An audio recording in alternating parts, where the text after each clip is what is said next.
Colour papers മാത്രം use ചെയ്തിട്ട് ഇതുപോലൊരു ചൂലും അത് വാരാനുള്ള കോരിയും നമുക്ക് ഉണ്ടാക്കിയാലോ. നല്ല ക്യൂട്ടായിട്ട് നമുക്ക് ടേബിളിലൊക്കെ ഒരു ഡെക്കോറായിട്ട് വെക്കാൻ പറ്റിയിട്ടുള്ള ഒരു സാധനമാണ് കേട്ടോ ഇത്. ഇതിനു വേണ്ടി നമുക്ക് 2 സെമി സർക്കിളിലുള്ള ഒരു പീസും പിന്നെ ഇതുപോലെ ഒരു പേപ്പർ സ്ട്രിപ്പുമാണ് ആദ്യം വേണ്ടത്. പിന്നെ ഒരു ബ്ലാക്ക് കളറിലെ ഏത് കളറായാലും കുഴപ്പമില്ല. ഇതുപോലെ ഒരു പേപ്പർ പീസ് 4 ഫോൾഡ് ചെയ്തിട്ട് കട്ട് ചെയ്തെടുക്കുക. എന്നിട്ട് ഈ വീഡിയോയിൽ കാണുന്ന പോലെ ഒന്ന് സ്റ്റിക്ക് ചെയ്ത് കൊടുത്താൽ മതി. അങ്ങനെ ഭയങ്കര കോംപ്ലിക്കേറ്റഡ് സ്റ്റെപ്സ് ഒന്നുമില്ല, സിമ്പിളായിട്ട് നമുക്ക് ചെയ്തെടുക്കാവുന്നതേ ഉള്ളൂ. പിന്നെ ഇതിന് കുറച്ചൊന്ന് ക്യൂട്ട്നെസ് കൂട്ടാൻ വേണ്ടിയിട്ട് ഞാൻ ഇതുപോലെ 2 ചെവിയും പിന്നെ ഒരു കണ്ണും ഒക്കെ വരച്ചു കൊടുത്തിട്ടുണ്ട്. അപ്പം അത് ഓപ്ഷണലാണ്. നിങ്ങൾക്ക് ഇഷ്ടമുണ്ടെങ്കിൽ നിങ്ങൾക്ക് ഇഷ്ടമുള്ള ക്യാരക്ടർ പോലെ അതിനെ മേക്ക് ചെയ്തെടുക്കാവുന്നതാണ്.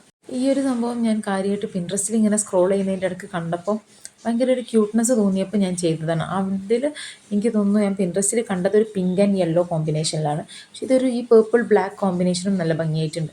പിന്നെ ഈ ഒരു ബോക്സ് എന്ന് പറയുന്നത് നമ്മുടെ ഒറിഗാമി ബോക്സിൻ്റെ സെയിം മെത്തേഡാണ് കേട്ടോ ഞാൻ യൂസ് ചെയ്തിട്ടുള്ളത്. അപ്പോൾ എല്ലാവർക്കും അടുത്ത വീഡിയോയിൽ കാണാം. Bye bye.